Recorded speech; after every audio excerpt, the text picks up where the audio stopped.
Hello everyone, সবাইকে শুভ বিকেলবেলা।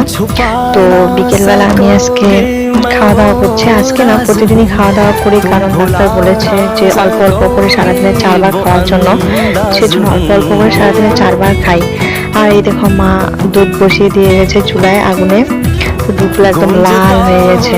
তো খাওয়া দাওয়া শেষ করার পরে যে দুধগুলো উঠিয়ে রাখলাম। তারপরে আর কি করবো, জানোই তো, সারাদিনের কাজ করার পর মুখ টুক পরিষ্কার করা এটাই কাজ।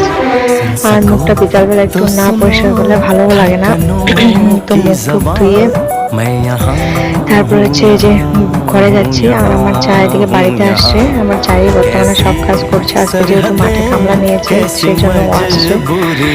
সবাই মাঠে, আমি বাড়িতে একা থাকবো, তার জন্য ওই যে কামলার জন্য রান্না বান্না করলো, সবকিছু করলো। তো এইদিকে আমি ঘরে এসে দেখি একদম, দেখো কি অবস্থা। ক্রিম ট্রিম লাগানোর পরে এসে সোফায় দেখি একদম বড়বাবু সব কাপড় এনে একদম টিপ করে রেখে দিয়েছে। তো এগুলো চলো একটু পরিষ্কার করে নিলাম। পরিষ্কার করে নেওয়ার পর আমার হচ্ছে মানি প্ল্যান্টটা এত সুন্দর হয়েছে, বোতলের মতো ভরা। তারপরে এই যে লাস্টে একটু রেস্ট।